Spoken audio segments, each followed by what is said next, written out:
Hello everyone, I am Kyle and this is my run of 21 Mistsara Caverns as a Blood Death Knight. It's been a queue simulator the past couple of runs, but this one went well. There was a mistake right at the end. We'll talk about that as you guys see that. But this was overall a pretty good run and I can't wait to share it. You guys see that I flashed my talents, my character page, and I got some stacks before on that turnip as well, which is a really good start, especially for a Blood Death Knight, because that really helps us build runic power and it really helps us build bone shield charges. Just make sure if you are hitting the turnip, you stop hitting at like 8. So big first pull here, what you do is you slow everything there so it doesn't hit me. I slow these bears, I go on the other side, I grip these two guys to me, we go get this soul eater, and we pop everything and we game. What's scary about this pull? So that dread soul eater you see there will cast necrotic wake that will put a healing absorb on you. But if you are a Blood Death Knight, you can just AMS that, so it's really not all that scary and you can really heal through it too. So not really anything crazy. What is crazy is there'll be a lot of melee damage on this pull, a lot. From the berserkers constantly hitting you, frenzied berserkers. Also, you get a crunch debuff from these bramble maw bears that essentially just increases the damage you take. As you can see, my healer ring a piece to me to help drop those stacks. It's called crunch. It's an ability that the bears put on you, and the bears are scary. Look, Guardians can do this pull a-okay, no problem, but we are not meta, so there's nothing too scary. There's just a lot of melee damage happening on this pull here. Into our next here, this is our, I like to call it the cooldown pull. So we grab these Hex Guardian, the Warding, grab these Mire Laborers, and we also grab the Ritual Hexer and what's the name? The Shadow Binder as well. And this is all one big pool, or one pool, not really that big, but what's scary, what's to watch out for on this pool. So there's lots of dodging off rip. There's lots of circles to dodge. There's lots of purple circles to dodge, excuse me. And there's also casts to interrupt here. Two big ones, Hex from this Ritual Hexer, which will hex someone and make them short and ruin your run if you're on a higher key level, and Shadow Bolt will one tap you, so make sure that's interrupted on higher key levels. Besides that, you can get really hooked up with the positioning here. There's a shrink cast, there's a Shadow Bolt, there's a hex cast, there's dodging, and there's also a straight line that this Hex Guardian will throw out. So there's lots and lots, as you can tell, lots of movement on this little pack. Nothing too crazy. If you just interrupt and dodge, this pack really isn't all that scary. There's that Mammoth Surge that you want to point out. There's that big Fire Beam. Yeah, just dodge, interrupt, and lots of movement. For our third pull of the dungeon, I grab all these masks, I heal up here, and then we are hauling it. We are hauling it to the next pull.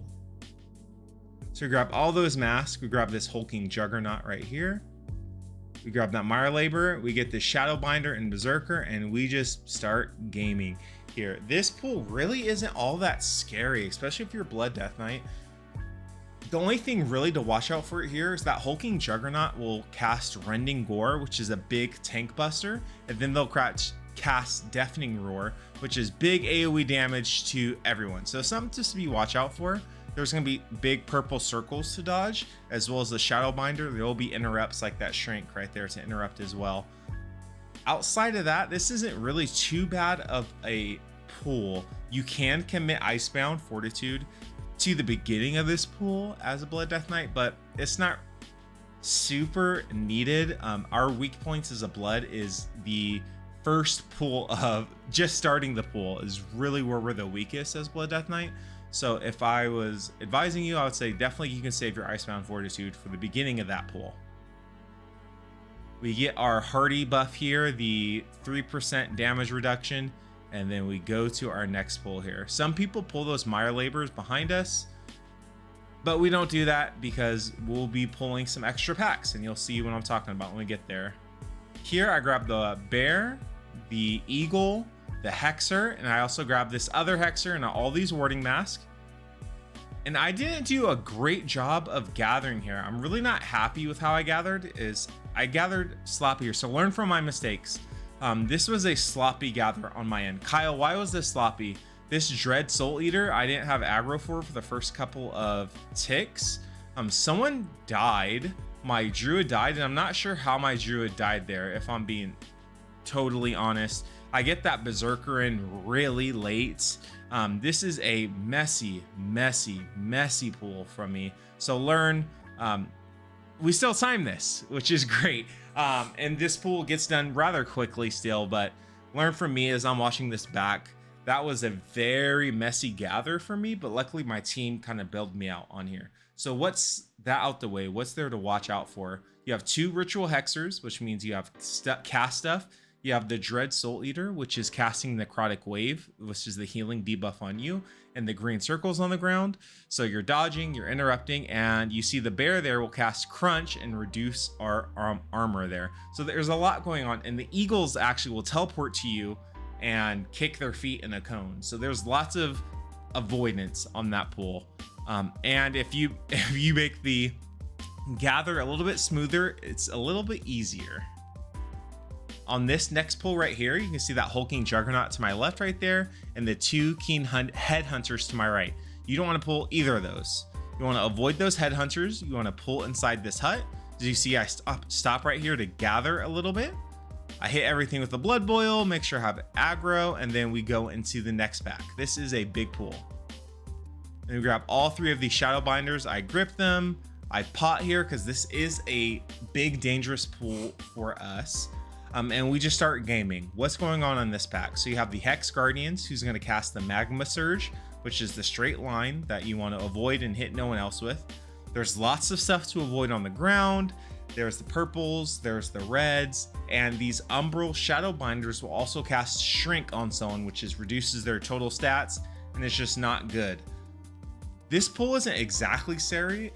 For Blood DKs, I would say the scariest part is the gather, when you're gathering everything as per usual for Blood Death Knights. But outside of that, there's a lot of interrupting, as you can see. There's a lot of dodging, and you want to make sure you're not hitting anyone with that Magma Surge ability that gets on this Hex Guardian.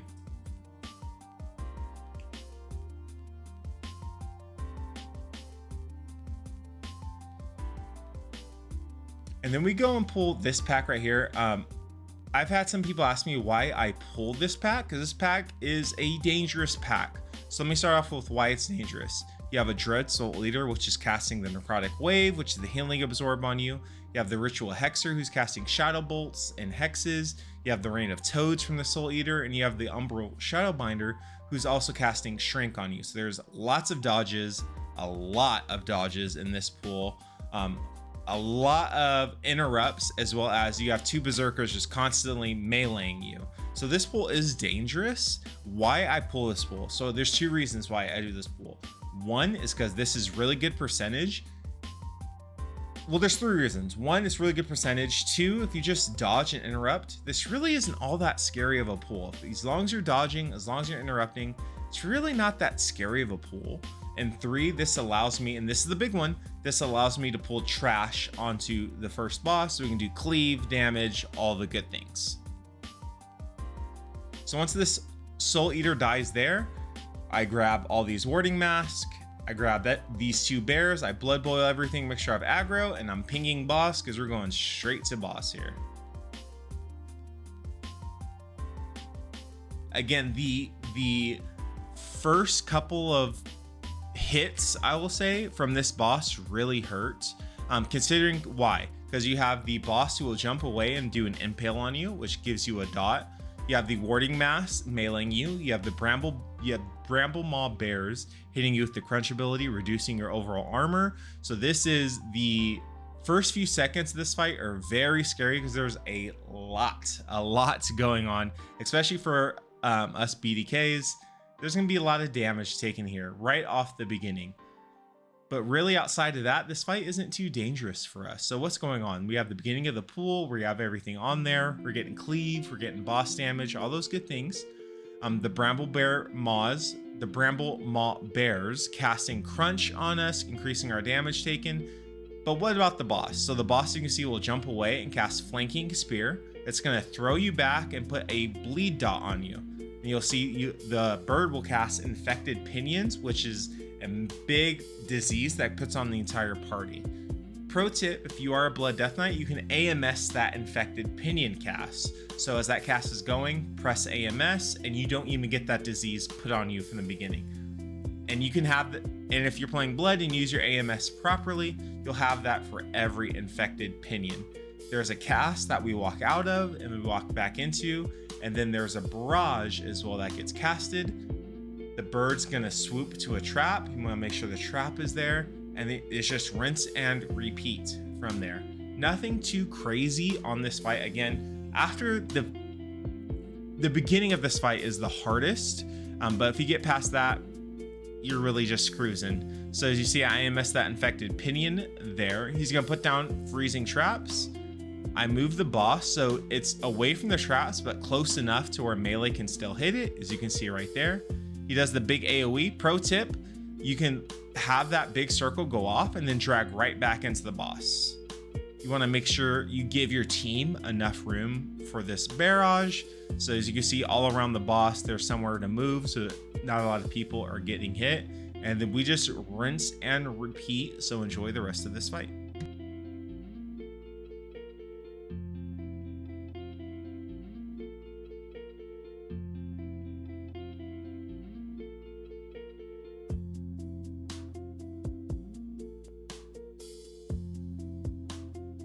I will add, as this fight's going, there are some groups, there are some tanks I've seen tank this boss against a wall. Why would you want to do that? You want to tank this. Some people tank this boss against the wall because when he jumps away, he doesn't jump away far at all. So the boss and the bird will consistently be stacking on top of each other, so you have endless amounts of cleave. The only problem with that, and I would call it a problem, is in the barrage and he sends out all those little arrows, there's not a lot of place for your team to move if they get targeted with that. So keep in mind, I know the season's coming to an end here, but also keep in mind that if you do decide to do that strat of tanking the boss against the wall, just realize the barrage, you're not giving your team a lot of room to move away from the barrages.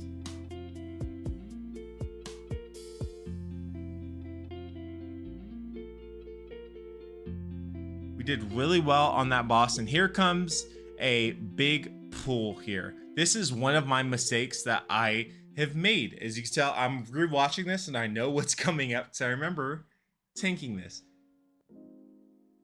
Excuse me, this is a big pull. We grab lots of ads, we have 2 mini bosses, and we game on this pull. So as you can tell right here, I stop and I ping myself and I wait for all these guardians, skirmishers, and warriors to get here. Why? Because I want to avoid that big green guy for now. I slow everything. I grab the shade there on the left. I grab this shade. I interrupt it. My shaman interrupts it. I pull these, death strike those, and I grab this bound defender and 2 warriors. I stay here for a second just to build some aggro and build some threat. And once I get these, I grab Roke Zal and then we get going. I pop my Purgatory here, and either these guys were blasting or I didn't do enough damage as I thought, and I actually get some aggro ripped, and the shaman dies from the ripped aggro. So again, please learn from my mistakes. What is going on here? This team is blasting. There's a lot of damage going on here, and I didn't adequately sit down for 2 or so seconds just to make sure I got threat. So what can we learn from here? Just take an extra second or 2 to cast your AoE ability, your blood boils, your death and decay, just to really ensure you have threat on the target. But outside of that, you see we lusted this pool. There's a lot going on in this pool. You have the bound defenders, which will cast the circles on the ground that will knock you back and hit you if you get hit by it. But hit that's the tornadoes, excuse me. You have 2 shade pounds that are just casting away at you. You have Roke Zal, who is going to throw someone on the altar to sacrifice them, and he's going to do a big purple suck that's going to suck you towards it. This is a really scary pool. Definition of lots of movement. Have you noticed a theme in this dungeon yet? There's lots of movement going on here. That bound defender dies, and I don't just want a mythic plus sin is fighting one enemy by itself. And so I never want to commit that sin. So as you can see, with it, when it's just Roke Zal left, I grab this other pack just so we're not fighting one enemy at a time. Once he dies, I start the chaining process into the next pool. Grab this Gnarlden, the Shade, and then I want to grab the other Gnarlden in the last Shade. As you can see, I learned from my mistakes. I stayed there for a second to get my blood boils going, to make sure I have aggro and everything. I grab this other Gnarlden and we get to gaming. This Shade was pulled by the Feral Druid, so there should be one less caster in this pack, but we made it work. What's scary in this pool? Really nothing. This is not a scary pool. The scariest things is there's area denials. There's those big green circles that you see on the ground, as well as these tormented shades will cast Spirit Bolt, which does damage to you, as well as puts a ticking dot on you. So you want to make sure you interrupt these, grip these, stun these, everything you can to stop these from casting. As you can see, I am taking the two Gnarldens back. Every time they put green stuff on the ground, I just pull them back a little bit. So this, I would say the casters are more scary than the big green guys in this pool.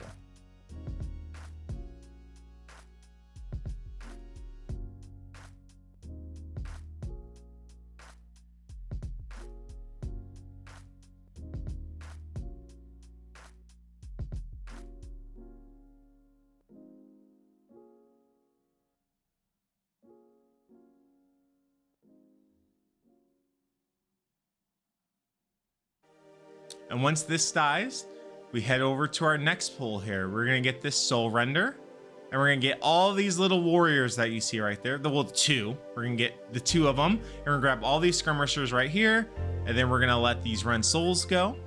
We're gonna let the AoEs go out, and then we're gonna chain this into the caster pack coming up here. See those green circles? The Frost Nova goes out right there. The Soul Render's casting Shadow Frost, and I move down, and I'm like, okay, all the movement stuff's out of here. Let's grab the Tormented Shade. I blood boil to get aggro of everything, and we start gaming.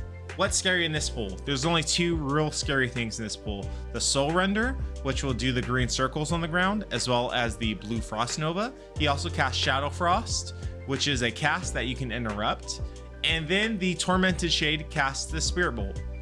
That's all that's really going on in this pool. You want to make sure you avoid that bound defender that's right there. And I misclicked my ping as well. I make sure that's interrupted. I grab these skirmishers. I bring these skirmishers in, and that's it. I mean, there's not much. So these Grim Skirmishers, when their shield is gone, it does AoE damage to everyone.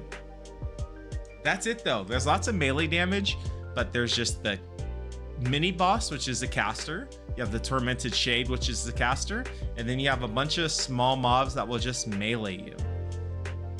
The biggest thing about this is movement. Again, have you noticed there's a theme in this dungeon? We want to skip that bound defender, so I run off to the side to avoid it. I get these two warriors. I hit them a little bit with blood boil just to generate some aggro. I go to this pool with the Soul Render and Hexer, and then we start gaming. This pool, again, there's a lot of the same thing going on here. You have the Hollow Soul Render, which will cast Rend Souls and put green circles on the ground. You have the Hexer that will also cast Shadow Bolts, and you have the Soul Render who will cast that big circle that you just want to make sure you get out from. So again, there's movement going on here, there's avoiding, and there's just interrupting. This pool's not scary at all. You just interrupt. This might be one of the freest packs in this dungeon. If you had to ask me, you just interrupt the Shadow Frost bolts, you interrupt the Shadow bolts, you interrupt the Hex on the Hexer, and you just dodge and you game. The monk asked about paralysis on the boss, and I'll show you exactly what this monk was talking about when we get there. As these packs die, we move on to our next pack before the second boss. I get stuck here. I blood boil this small pack. I gather them all. Now I'm gonna head into this double mini boss pack. with a Soul Render, a Bound Defender, and I grab these last two Shadow Warriors here as well. What's going on in this pool? This pool looks hectic, and it is hectic on the gather, but once you get going on this pool, it's really not that scary. You have I say that as I get hit by two tornadoes, but what's going on in this pool? You have a Hollow Soul Render, which is casting Shadow Frost Bolts and putting the green stuff on the ground. And then you have the Bound Defender, who is also casting those green tornadoes that will knock you up and deal damage, as you saw earlier when you're gathering them all. I moved this pack to somewhere where it's a little more easier to move and see things. And I believe I popped my Purg here as well. I'm not sure what hit me there. I think I just got two-pieced by a bolt there, as well as just lots of melees going on. But this pool is the scariest, as with Blood Decay on pool. Again, just dodging, there's interrupts, and then there's the reanimated warriors that will just melee you.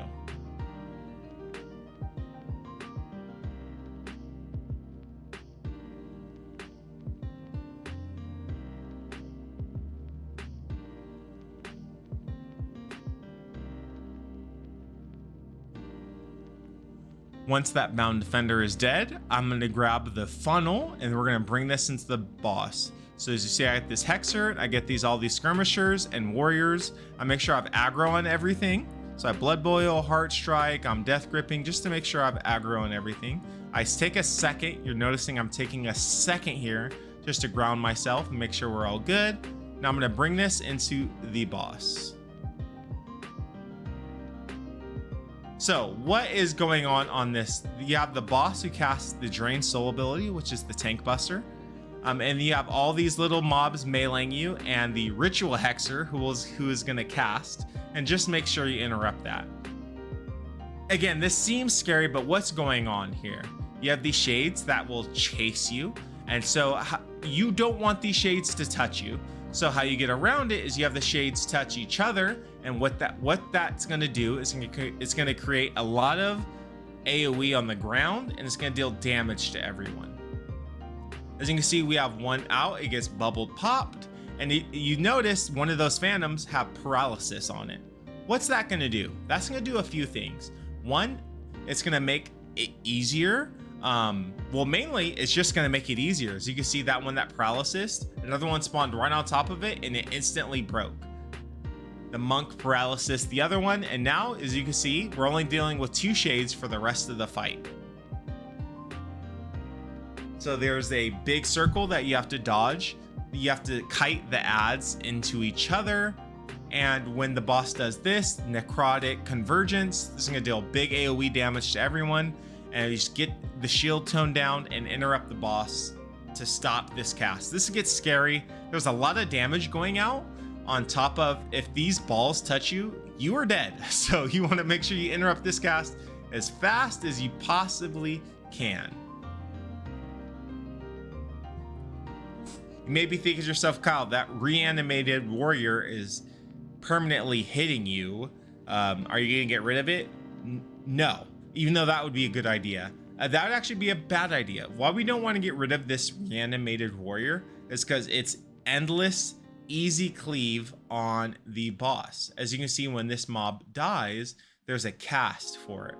And when that cast is over, it comes back to life. This mob does not deal a lot of damage to you as a tank.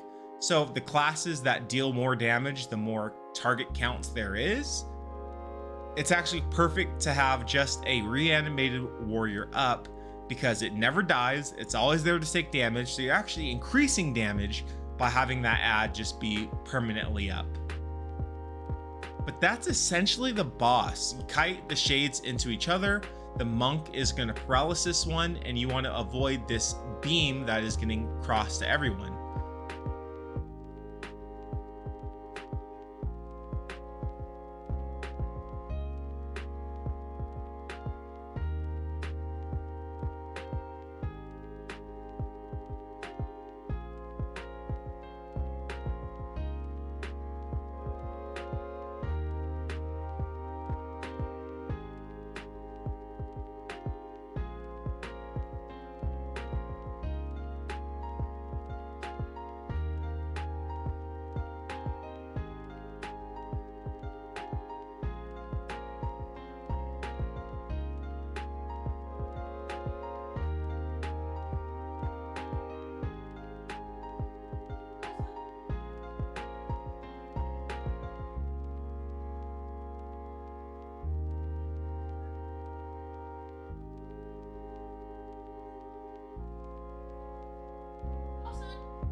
And there's the boss. You can see we kill that ad. It just gets interrupted and go. But here is where my mistake comes in.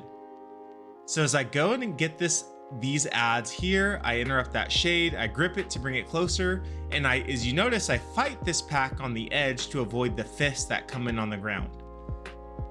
There's also bats that fly on this side of this platform. I don't want to pull the bats because they cast something called Piercing Shriek, which deals big damage, and it just adds more unnecessary interrupts to the pack. And as you can see, I start to run away because I'm like, ooh, I don't want to pull these guys, and I accidentally pull them. So you see, I'm running because I see them on my screen. I'm like, I don't want these guys, and I grab both of them on accident. And so what this is doing is it's delaying. You may think to yourself, Kyle, this really is not too big of a deal. Unfortunately, it is a big deal. Why is it a big deal? Because now I'm dealing with additional casters that my group has to manage interrupts for. If one cast goes off, it deals a lot of damage, and this is not what you want to be having going on. Luckily, I'm with a really dialed in group, and they understand interrupts, soft CC, stuns. That had the potential to really ruin this group. And I know it's you, Kyle, really, is it that bad? You pull 2 extra bats. It may not look that bad on the surface, but when you see all these interrupts going off and knowing any of them could mean death, it adds a lot of stress to this key, unnecessary stress that I might add. The interrupts went well, and I was bailed out twice now by this group being well. So hopefully you can take these learnings into your own key and learn from my mistakes. What's great is we still time this, spoiler alert. So we kill that pack rather quickly. We go on the edge of these platform here to avoid those dancing balls, because that will wipe you, that will kill you. I make sure everyone's following us, and then we go and hit Zybion. So Zybion, very easy. He's just gonna deal lots of damage to you, big AoE damage. That AMZ actually does nothing, because you see how everyone's taking that AoE damage from his Witch Roll drums? That's actually physical damage. So I wasted a cooldown there. I mean, it works out, but no, in your keys, that's actually physical damage. You don't need to cast AMZ there. And here we go on the boss. It is the time of the hour. With the boss with about 5 minutes left. What's going on in this boss? This boss is actually not that scary. I feel like I've said that a lot. This place really isn't all that dangerous. First things first, you notice I'm stacking against this Brazier, and he does his Tank Buster Spirit Breaker, but it's not leaving any of that AoE on the ground.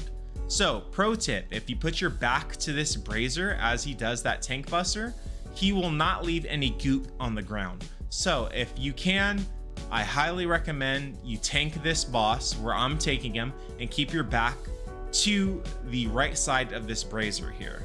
So he does Spirit Breaker, and look, there's gonna be no AoE on the ground. Beautiful. What does that do? That keeps the boss here. You don't have to move the boss a lot. And yeah, you don't have to move the boss a lot. You can be more stationary. And then when you come back from the phase, the boss is closer for damage.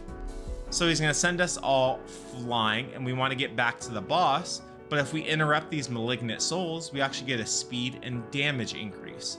So it is always in your best interest to death grip these, stun these, interrupt these, whatever you can do to get your damage increase and speed increase. And you also wanna lust with this as well. So you can see we can start hitting and casting on the boss as we run in, and we just game. So we have 6 stacks of increased damage. The boss is taking increased damage, and then we cast her Lust right on top of that. So there's a lot of damage going on right here. And you want to make sure that this boss is as close to the wall as possible, so you can have as high as uptime as possible.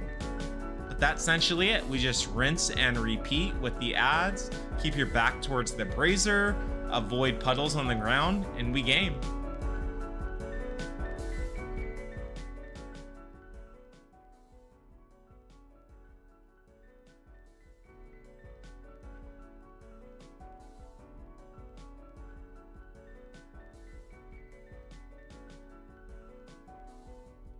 I will note I am using my Death's Advance ability to ignore the knockback, but you do not need an ability to ignore the knockback here if you're playing any other tank. Warrior, Paladin, Brewmaster, you do not need to have an ability to ignore the knockback. It's just a nice to have, but if you have the boss positioned looking at you and you're back to this Brazier, he's not going to knock you back, so don't worry about that.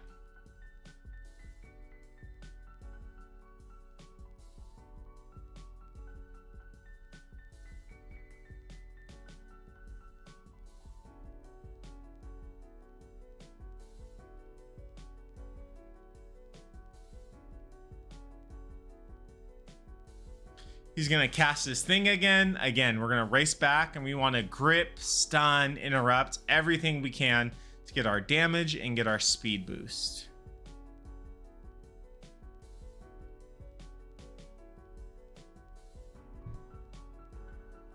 And then we're coming back to it and we're going to get our time here.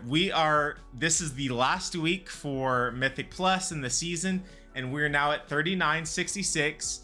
I'm pretty safe to say we are going to get the 1% mount. Thank you guys for coming on this journey with me. Remember, WoW is just my hobby. If you want to listen to conversations with billionaires, with tech owners, please check out my main gig, the podcast, Kyle Talks. But until then, be safe in your keys, have fun, and I'll see you in season 2.